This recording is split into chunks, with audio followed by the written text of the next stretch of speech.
What's up, everybody? We are back. John Delarose here, the leading Hispanic voice in science fiction, coming back at you with another review. This is the DC Archives Action Heroes Volume 2. We did a video of Volume 1, and I'm sorry, I need to make a correction on my Volume 1 review. I thought that the Volume 1 had all of the appearances of Captain Atom in it, and then Volume 2 was dedicated to the other heroes. However, the delineation starts when there are backup stories of other heroes in this book. So the other heroes do start here, but Captain Atom continues through this book, which is great because I really enjoyed the Captain Atom adventures and was happy to see them continue.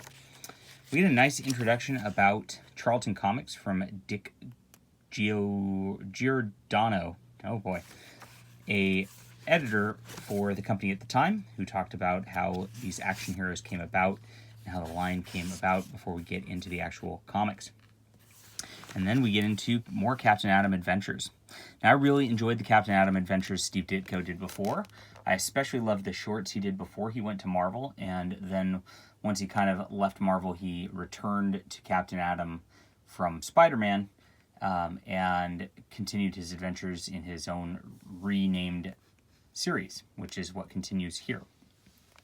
And in this issue, he also reinvents the Blue Beetle. Now, the Blue Beetle has been around for a long time. It was a different character, and this is the creation of Ted Kord, who is the Blue Beetle character that DC still uses to this day. So, Ditko, again, reinventing characters, redoing costumes and things like that so that you can see who they are. And this is really great work. Ditko's artwork has obviously improved since the first volume before he went to Marvel. He's been doing Doctor Strange and Spider-Man for a while by this point, and really has dialed in the superheroics. And Captain Atom really has become much more of a traditional superhero story at this point also. Now, I believe Ditko is credited for the story on this issue, plotted and penciled by Ditko, and scripted by Dave Kaler. So he actually got the plot credits, and that was a big contention for him with Stan Lee at the time, as he was plotting a lot of those storylines, and Stan Lee was taking credit for it and not giving him the proper due for it. And, you know, a couple of times he actually got the credit for it, and Stan Lee actually came out with an advertisement that was pretty passive-aggressive, you know, saying, if you hate this next issue, you know, it's it's because it's Steve Ditko's next work, and it wasn't exactly like that, but it was very passive-aggressive, and he started talking about how there was controversy over the next issue, and the issue had not even come out yet, so he was drumming up that own controversy in his head and really just wanted to dig at Ditko, which he did in the comic, and, you know, those sort of tensions is why that pairing fell apart. Now, the Blue Beetle storyline is, again, a pretty traditional superhero story. These are 8-pagers, or 7-pagers across the line. And we introduced Ted Kord here. He's fighting some ruffians, and we find out that there was another Blue Beetle, and he's kind of gone now, and Ted Kord's kind of taken over, but we don't know anything about that. Ted Kord is a inventor, and he's got his big Blue Beetle thing that he flies around in. Very bizarre, but very cool at the same time. Lots of fun. So Captain Atom, at this point, actually gets captured by some bad guys, and he gets into a situation where he gets depowered.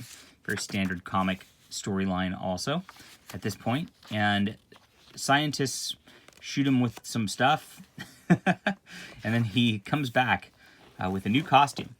Now, the editor in here says that he actually liked the old costume better. This is Ditko's redesign. I think Ditko designed the first one also, since it was kind of a launch of Captain Atom in that. Here's the yellow and red costume that's traditional. And here's what he changed to. A little more patriotic, red, white, and blue in there, with the Atom being in yellow. And then he's got his face exposed and this white hair. So, I don't know. You decide. What do you think? Which costume do you think is better? I kind of like them both. So, impartial. Now, there's a reporter that's hounding Captain Atom at this point, and that's and she's calling him a menace, very Spider-Man-esque at that point also.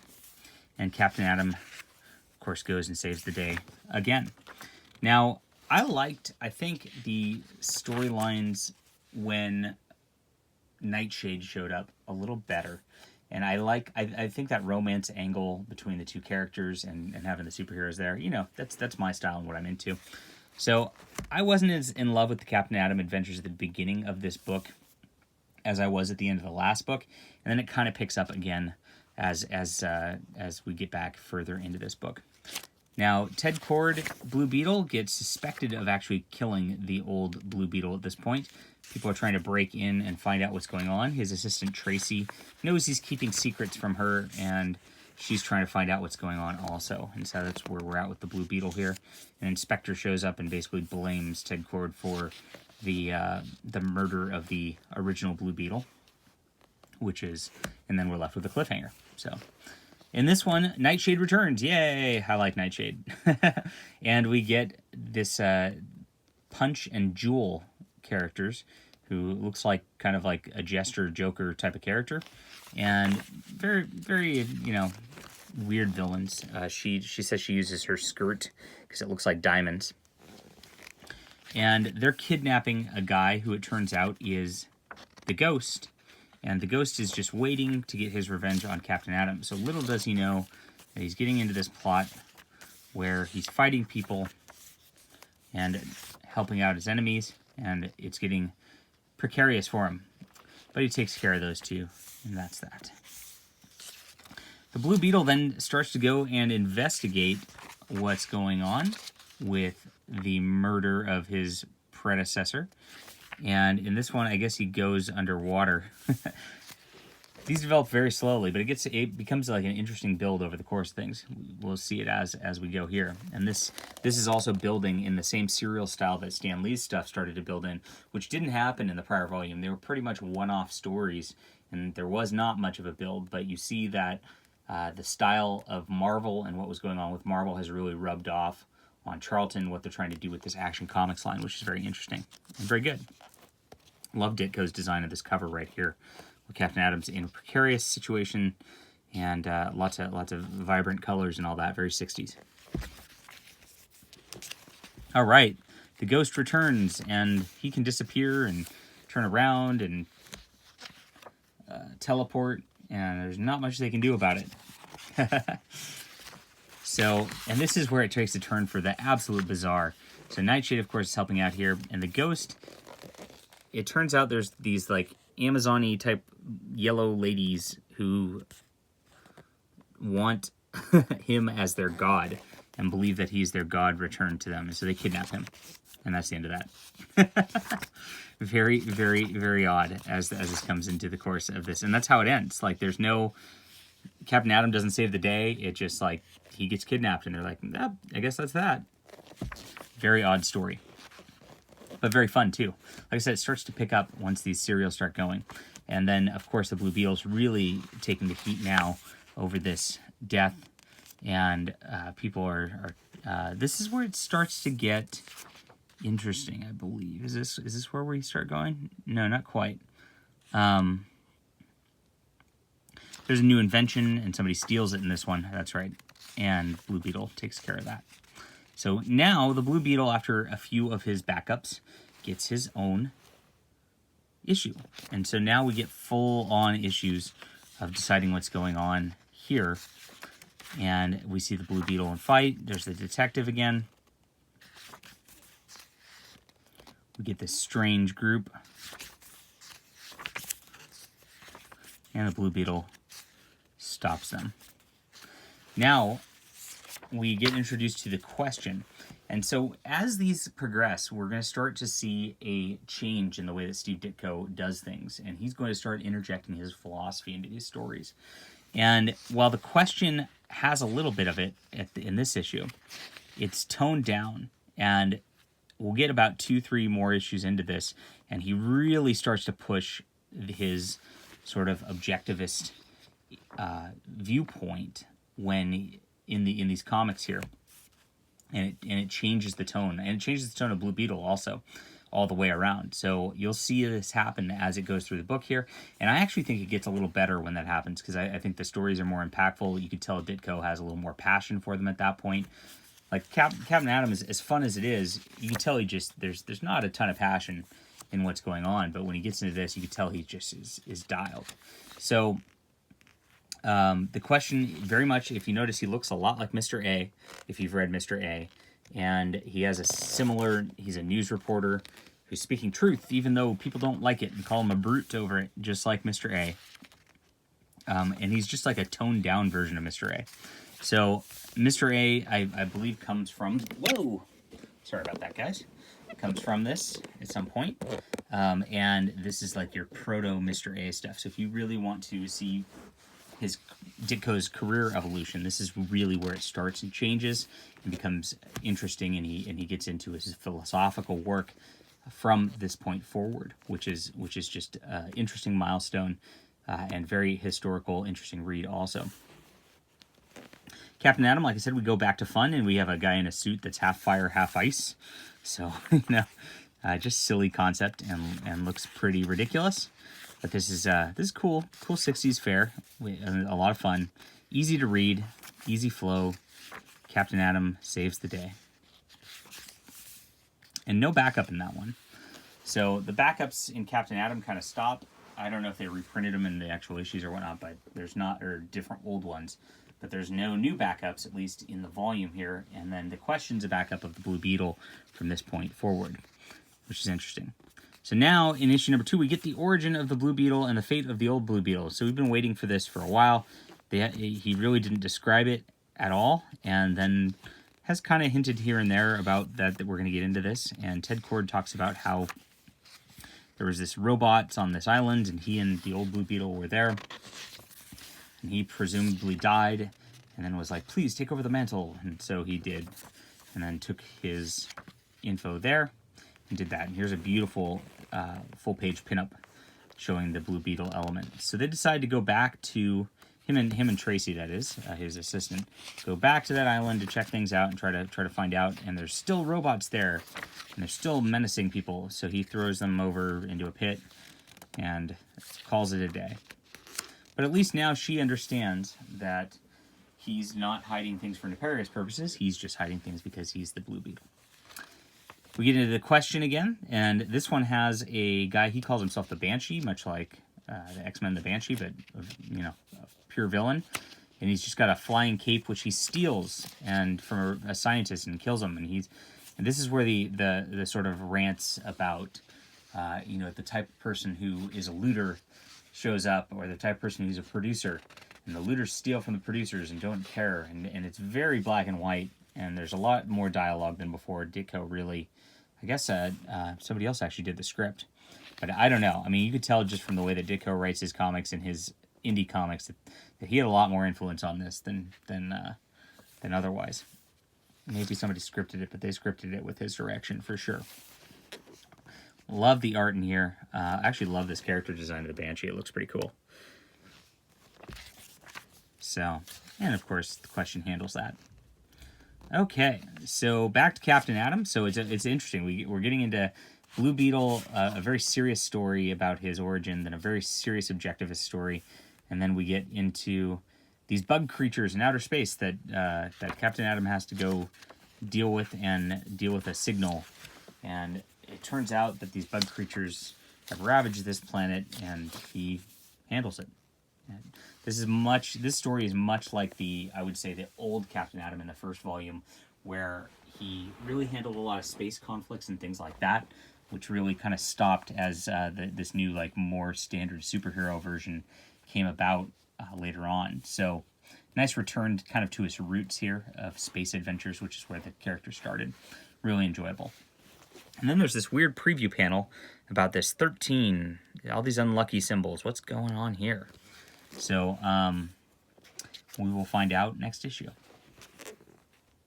Blue Beetle faces this group called the Madmen. Here we go. This is a weird, some of the scans on this page, I don't know if, I think Ditko inked his own work here, as I recall. Let's see, yep, plotted and drawn by Ditko, yeah. But, a lot of the lines look a little thick and blurry here, which is not usually Ditko's fare. So I believe that this is maybe just because of the way the scans and the restorations were redone, and some of these pages just don't work out as well and kind of obscure and ruin the art. This panel especially, just like the detail's just not there, and I can't believe Ditko rushed and drew things this badly. I gotta believe it's a bad restoration. So, and that, you know, that takes me out of the story a little bit, but we handle another situation here, and let's see. The lieutenant's back, harassing him here. Some more of the restorative art problems. And we get a lot of action in this issue. So it breaks down into a lot of Blue Beetle action. And at this one, you start to get a little bit of Steve Ditko's fiery spirit out of here. And the public's getting really mad at Blue Beetle because he's got this gun contraption. And nobody knows what it is, but the madmen have stolen it. And he's trying to get it back the whole time. And the public starts ranting against the hero. The people who are useless are ranting against the person who is useful because they don't like that he's actually taking initiative, because people are kind of quislings in general. And that seems to be a little bit of a theme that happens a lot. And I agree with that. So it definitely appeals to me. But the gun actually ends up just being like a flare gun. It's not actually anything that interesting and just has a different triggering mechanism. That's why nobody could figure it out over the course of things. And then we get more into the question. Now, here's where the question really starts to take off as this whole philosophical sort of thing. So all the people in the office are always working towards Sage, who is the main character, towards his downfall, trying to get him fired from the TV station because he is just being a rude person and going after these people who we don't want him to go after. And he actually then gets an offer from the villain at the end for $100 grand here. It's all yours. Take it. Let's work together. And he just laughs at him because he doesn't care about money. He's going to do the right thing. So there you go. Very, very, very cut and dry, black and white, more than you see in a lot of other villains and heroes. All right. So here we go. The 13 Menace, who just throws coins and strange objects at Captain Atom. And we get a lot of this backstory about the ghost here. Like I said, this is really building into like more of a serial plot that you see lots of interesting stuff going on. The ghost finally comes back and fights along with this 13 person. They take down 13, and the ghost disappears again. And that's that. All right. Cool. Blue Beetle faces the Men of the Mask. Bum, bum, bum. Love this stuff here. This is cool designs again. Ditko really like excels with the designs more than anything else. And these guys are all in this underground cavern. And there's the old Blue Beetle looks like he's returning. And he kind of rescues him. But it turns out it's just a guy in a wig. And he's just trying to ruin people's reputations. So that was kind of silly. I would say that that plot line kind of didn't feel like it paid off all that great. But, you know, it is what it is. And here we go. Revenge is the reason why a killer has been hired in order given to kill Vic Sage. This is a very Ditko-esque sort of stylized drawing right here where you see the Question, half of his face, Sage, half his face, and a gun pointed at both of them. So they're trying to kidnap Sage, and they end up kidnapping his kind of girlfriend at the station, or his secretary, whatever she is, instead. And then she and Sage and the Question kick their butts and end this. Now we get a full-on Question, return of the Question in mysterious suspense.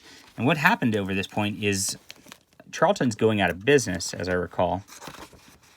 Or at least cutting this line. They're just cutting this line, as I recall. Because it's not as profitable as they thought.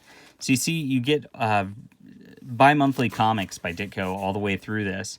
And then what happens is, at this point, you don't get another comic for another year.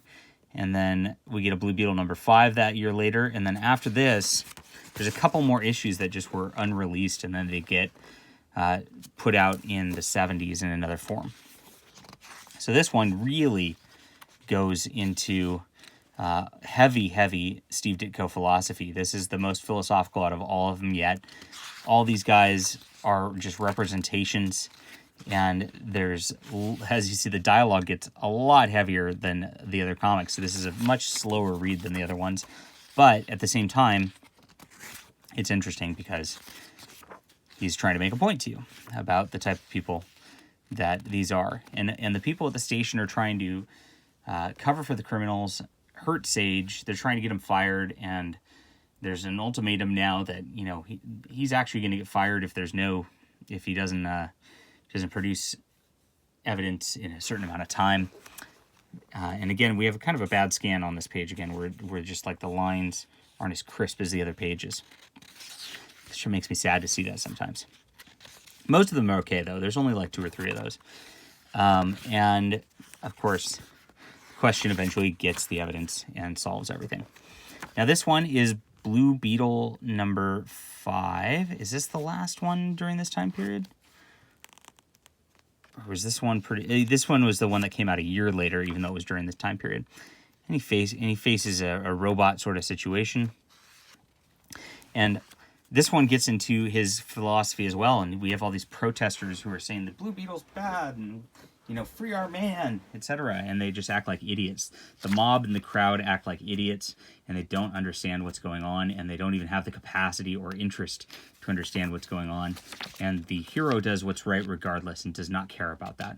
And so this is the point that he wants to make with his entire issue, and I think he made a good point with it. It was very good. The question then has to deal with a very similar situation once more. And this is a really good one. This is probably the best question story in here. There's a painting, and this guy really gets upset with like the actual quality painting, and he wants a crappy painting that actually just shows man being downtrodden rather than man being at his best. And so this triggers the guy into going ballistic and trying to hurt people, because he literally can't even. That man can overcome his weaknesses. Very funny stuff. I love this poignant message, and honestly, you know, obviously I agree with everything Ditko is saying here. That makes for good art, while the Quisling makes for bad art, and the people who want to sort of change the symbols to make sure that we don't strive to be more are ruining our society. I think we can see that all the way down the line. Good question issue, and it really makes you think compared to everything else in here. So he's really ramped up his philosophy over the last several issues, and then that's the end of the line, really. So we get some black and white work here because it was never released regularly. I guess they released it 10 years later in another form. And we get Blue Beetle actually finally dealing with the ghost, as I believe. Does that happen in this issue? Maybe not. Oh no, the ghost is in Captain Atom. I'm sorry, I've got him mixed up. He deals with another invisible guy who steals an invisible suit from a scientist, and again we deal with like the looters versus the producers again in this Blue Beetle issue. So he uses this to talk about that. He's called the Spectre, but he's not the Spectre you think of in DC. Sorry, now we get to the ghost resolution. So the ghost has been working with these like alien ladies who worship him as a god and have given him immense powers and all that. And he kidnaps who does he kidnap? Captain Atom and Nightshade, and brings them into their whole deal. Now this is 8 years later. I guess Ditko did pencils for this, maybe didn't finish it. I don't know what the story is behind this. But interestingly enough, John Byrne does the inks on this. And John Byrne, if you've seen, well, look at this. So here's Ditko's inking himself. You see all the immense detail and all that right there. Oops. Is that Ditko? No, that's not. I'm sorry. You see the immense detail just in the shading, look at the way that the hair is done. I mean, he really puts a ton of detail into the inks, and it's very, you could tell his own work is very much a different ball game. And then John Byrne's inks are very sparse and just like really not doing much for the pencils there at all. So I think John Byrne actually did not do a great job inking over Steve Ditko compared to Ditko inking over his own work, unfortunately. But the story is still pretty good. So we have this whole showdown, and eventually the ghost takes off his mask, and I guess the girls didn't even realize, the alien girls didn't know that he didn't have a mask, or that it was a mask. And we deal with that. So, and they end up dueling for their lives. So very interesting stuff. I love this panel right here. Very, very cool stuff right here. Again, the inks just don't service the art like I would have liked to have just Ditko do it. I'm a big John Byrne fan, so I'm a little surprised that this was weak on that level. And they resolve it, and that guy ends up blowing up that whole chamber and all that, and Nightshade and Blue Beetle ride off into the sunset, and that is the end of their tales, and that's it. And then we get a really weird ending to this book, which, so of course we've got, we've got the Blue Beetle that finishes off this story with the Spectre, a random Spectre story here, about stealing scientist things in black and white that never got published. And then of course we get this one that then John Byrne did the inks on it, which is odd. And then it gets even weirder as Alex Toth does the question, and it's just created by Ditko. Roger Stern did the plot, and Michael Uslan did the storyline. And they tried to do the best they could with keeping this character, the question, I am good and I'm going to fight evil, and evil is evil, through here. And I really love Alex Toth's art too. This is not a very stylized Alex Toth representation. It's very different than his normal stuff. It feels like he almost dialed it back of his own work in order to kind of fit things, but you could tell it's really not even in between normal Alex Toth work or Steve Ditko work. It's still beautiful. I loved reading this whole deal. And the philosophical implications of what the question does here is not really on the level of what Steve Ditko did either. I mean, they tried to imitate that without actually pushing Steve Ditko's actual philosophy, and so it does smell of a poor imitation of the work when you get it on that level. But it is nice to see this character continue and something interesting be done with it. And I do love seeing Alex Toth's artwork. Just a very odd 8 pages to end this book of pretty much all Steve Ditko work. So overall, this was fun. I liked the Volume 1 better. I just feel like the Captain Atom consistency at the beginning was pretty neat and a little more pulpy, which is kind of my vibe. And this one, I at the beginning, I found it a little slow. And then as the serials kind of picked up, I enjoyed it a lot more. And as Ditko really started to explore his philosophy, I actually enjoyed it a lot more also. But still worth the read. This is huge history right here. This is Ditko really pushing from his Spider-Man superhero days into what he was going to become and do for the next decades of his life. And highly recommend. So overall, I'd call this 8 out of 10. Better than most work out there, but it is not my favorite volume so far. But enjoyable nonetheless. I believe this is out of print and kind of hard to find, so good luck with it, guys. Hit that like and subscribe button, and I will be back next time. See you.